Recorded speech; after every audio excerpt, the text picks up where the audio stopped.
Okay, so here we are in this custom fabric ventures case study, and I want to note that we have this very large spreadsheet here with many forms that are all about trying to figure out what your per unit cost is, right? So this is all about figuring out per unit cost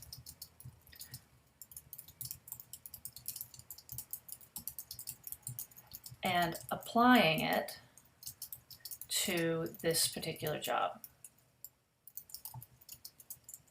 LAR job. So taking a step back for a minute, I want you guys to think back to the very first stuff that we did in this class when we were talking about different kinds of costing and talking about product costs versus period costs. Period costs. So this was Moen, this was your textbook chapter 2,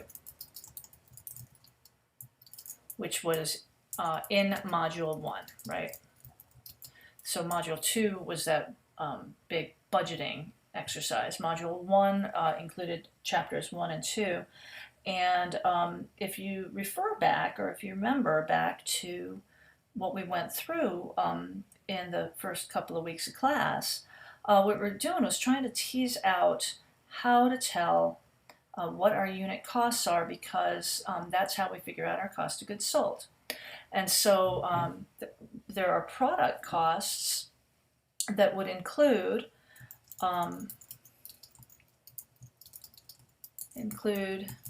direct materials, direct labor, and manufacturing overhead, right? And so in chapter 2, this was all just kind of given to us. And what we're doing right now is taking actual, functional data from a realistic kind of company and trying to figure out how we come up with those numbers. Now, the thing to remember for this purpose is that manufacturing overhead only includes costs associated with the manufacturing operation. Associated with manufacturing operation. Okay, and so that's something we want to keep in mind as we start working our way through this. And so, like I said, this spreadsheet here is really very realistic as far as how these costs are actually built up from the bottom, right? So it all starts when you make a sale. And someone ordered 7 of these handbags. You're going to pay 75 bucks a piece for them, which gives us a total value of this order of 7 times 75, which is $525. So a $525 order came in, and the deal is that we don't have any of these in stock. We can't fill the order. We have to make them from scratch, and we're not just going to make 7 of them. We're going to make enough so that we have some extra. So next time there's an order, we can just fill it. And so we are going to take on this custom job, and we're going to, from the ground up, try to figure out what our costs are for this job, to figure out what the unit cost is for these bags, and then figure out how much money we're making from this sale to Katie's Boutique here. And so the first thing we need to do here is to,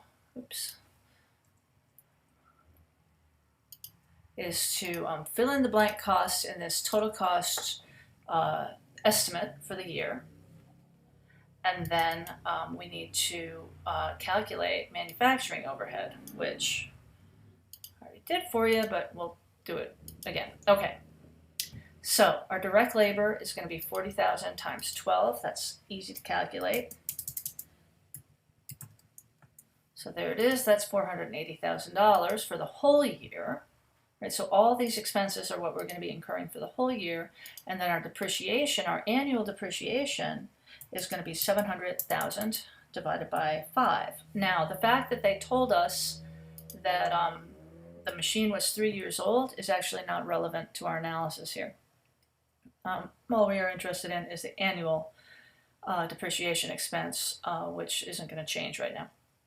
So there it is, there's $140,000. So now, the first thing we need to do is, let's scroll down to the requirements here. The first thing that we need to do is calculate the company's predetermined manufacturing overhead rate. So calculate predetermined manufacturing overhead. So first we'll do the overall total manufacturing overhead for the year. Now, I steered you wrong in class the other day. I apologize. I was not reading this closely.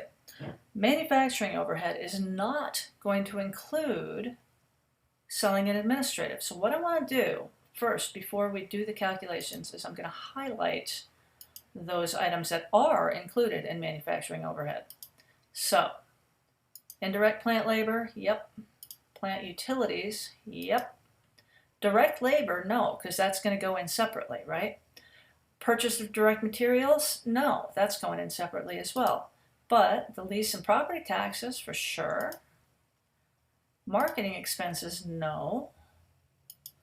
Depreciation on the plant equipment, yes. And indirect materials, yes. So now let's add all those up.